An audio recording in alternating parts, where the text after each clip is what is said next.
Hello दोस्तों, मेरा नाम है ओनीस और इतिहास की कुछ रोचक यात्राओं के इस नए प्रसंग में हम सभी आपका बेहद स्वागत करते हैं। और इस प्रसंग में हम लोग आज बात करेंगे 11 मई 1998 को क्यों भारतीय इतिहास में माइलस्टोन माना गया और किस प्रकार से भारत बैलगाड़ी युग से न्यूक्लियर एज में प्रविष्ट हो पाया। अगर एस राजा मोहन साहब के शब्दों को उधार लेकर कहें तो ऑपरेशन शक्ति ने भारत को बैलगाड़ी युग से न्यूक्लियर एज में प्रविष्ट करा दिया, अर्थात वह भारत जो अभी तक अपने विरुद्ध होने वाले हमलों का प्रतिकार करने के लिए किसी न किसी अन्य शक्ति या तीसरी शक्ति पर निर्भर था, वह स्वयं अपनी सुरक्षा के लिए आत्मनिर्भरता की ओर उन्मुख हो गया। तो हम देखेंगे कि किस प्रकार से ये यात्रा पूर्ण होती है, जहां हम लोग द्वितीय विश्व युद्ध के बाद देखते हैं कि सर्वप्रथम अमेरिका द्वारा जापान पर परमाणु बम का इस्तेमाल किया जाता है और अचानक पूरे विश्व में परमाणु बम को लेकर एक होड़ सी मच जाती है। इसी क्रम में जहां सोवियत संघ, तो आगे चलकर ब्रिटेन, तो फ्रांस जैसे देश इस क्लब में शामिल हो जाते हैं। तो क्या भारत भी इस क्लब में शामिल हो सकता था इस यात्रा को लेकर, और किस प्रकार से भारत फिर अपने आप को परमाणु हथियार संपन्न राष्ट्रों की सूची में शामिल कर पाया, क्या क्या चुनौतियां आईं, इन सब को लेकर हम लोग 2 एपिसोड में बात करेंगे। जहां पहला एपिसोड हम लोगों का जवाहरलाल नेहरू से लेकर 1971 इंदिरा गांधी के उस कालखंड तक होगा कि जब हमने पाकिस्तान के साथ में युद्ध करते हुए पूर्वी पाकिस्तान को बांग्लादेश के रूप में स्वतंत्र करा दिया। तो चलिए स्टार्ट करते हैं अपनी इस यात्रा को। तो सबसे पहले हम लोग देख लेते हैं अपने भारत के पहले प्रधानमंत्री जवाहरलाल नेहरू जी को लेकर। भारत के प्रथम प्रधानमंत्री जवाहरलाल नेहरू जी की बात करते हैं तो आज़ादी के बाद से ही इनका जो दृष्टिकोण था वह यह था कि किस प्रकार से सोवियत संघ और अमेरिका, जो लगातार क्रमशः पूंजीवाद और साम्यवाद के समर्थक दो धड़े थे, जिनकी वजह से पूरे विश्व में कोल्ड वॉर छाया हुआ था, तो भारत समेत 9 स्वतंत्र देशों को न केवल कोल्ड वॉर से बचाया जा सके अपितु इनके विरुद्ध एक ऐसा संगठन खड़ा किया जा सके जिससे वह इसका प्रतिकार कर सकें। अर्थात इनका लक्ष्य था गुट निरपेक्षता, और गुट निरपेक्षता के तहत यह एक शांत, अहिंसात्मक एवं समन्वयवाद के साथ एक ऐसे विश्व की संकल्पना के बारे में सोच रहे थे जहां कोई किसी के साथ मत्स्य न्याय के तहत नहीं अपितु समानता के तहत व्यवहार करे। किंतु उसी समय एक रोचक प्रसंग तब सामने आता है जब भारत में एक महान साइंटिस्ट होमी जहांगीर भाभा का उद्भव होता है, और होमी जहांगीर भाभा भारत के प्रथम प्रधानमंत्री को यह समझाने का प्रयास करते हैं कि भारत किस प्रकार से बहुत ही कम और सस्ती तरीके से कम दाम में आपका न्यूक्लियर पावर बन सकता है। किंतु जवाहरलाल नेहरू का जो स्वप्न था उसमें जवाहरलाल नेहरू को यह लगता है कि यदि भारत ही अपनी अहिंसा की नीति को त्याग देगा और न्यूक्लियर एज की होड़ में अपने आप को झोंक देगा तो हो सकता है कल को पूरी दक्षिण पूर्व एशिया समेत उन 9 स्वतंत्र राष्ट्रों में न्यूक्लियर एज को लेकर या न्यूक्लियर पावर बनने को लेकर एक ऐसी होड़ मच जाए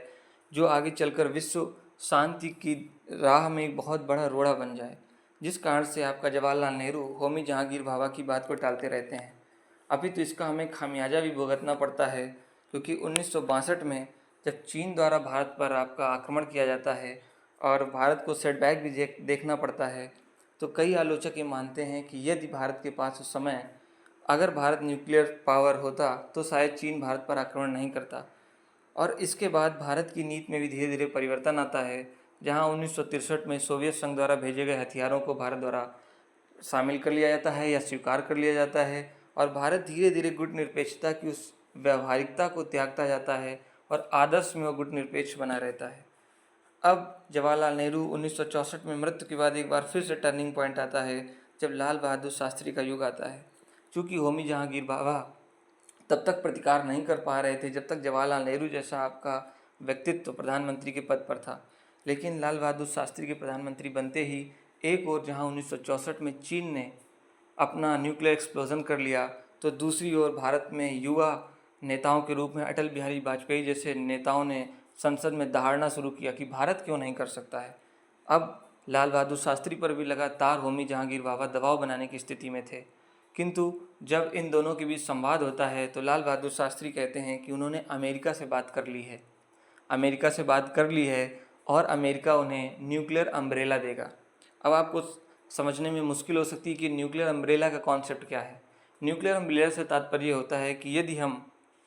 किसी देश के साथ मित्रवत संबंध में हैं और वह देश हमें न्यूक्लियर अम्ब्रेला प्रदान करने की बात करता है। मतलब यदि कोई तीसरा राष्ट्र हम पर न्यूक्लियर अटैक करेगा तो वह हमें न्यूक्लियर छतरी प्रदान करेगा, अर्थात हमारी सुरक्षा प्रदान करेगा। आगे चलकर 1971 के बारे में हम इसे फिर से एक बार देखेंगे। अब होमी जहांगीर बाबा लाल बहादुर शास्त्री को तो समझा नहीं पाते हैं अपनी बात, इस कारण से वह सीधे अपने स्वयं के निजी किराए से आपका अमेरिका जाते हैं और अमेरिका जाकर वहाँ के तत्कालीन राष्ट्रपति से मिलते हैं और मिलकर यह समझाने का प्रयास करते हैं कि यदि भारत न्यूक्लियर पावर बन जाएगा तो ये अमेरिका के हित में है, क्योंकि उस समय कोल्ड वार चल रहा था और अभी तक चाइना यूएसएसआर के खेमे में है और चाइना एक साम्यवादी देश है। तो इस कारण से यह चाइना को काउंटर बैलेंस करेगा जो उनके हित में होगा। लेकिन इसके लिए आपको फिर से वर्ल्ड हिस्ट्री को समझना पड़ेगा कि 1962 में किस प्रकार से क्यूबा संकट, जहां पर यूएसएसआर और यूएसए के बीच में न्यूक्लियर वार होते होते बचा था। इस कारण से अमेरिका के तत्कालीन राष्ट्रपति ने अपने हाथ पीछे खींच लिए और होमी जहांगीर बाबा बहुत ही निराश रूप से भारत लौटे। माना जाता है कि CIA द्वारा भी आपका इस तरीके से एक षड्यंत्र रचा गया और होमी जहांगीर बाबा की रहस्यपूर्ण ढंग से आपकी मृत्यु हो जाती है। तो जिस कारण से भारत का जो न्यूक्लियर प्रोग्राम था वह एक बार फिर से अपनी मंथर गति से आगे बढ़ने लगता है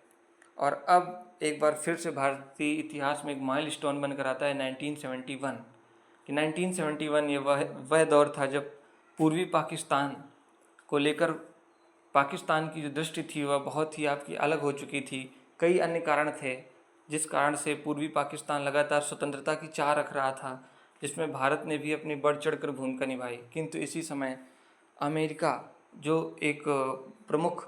पार्टनर के रूप में पाकिस्तान को देख रहा था कोल्ड वार में, उसने भारत पर दबाव डाला कि यदि भारत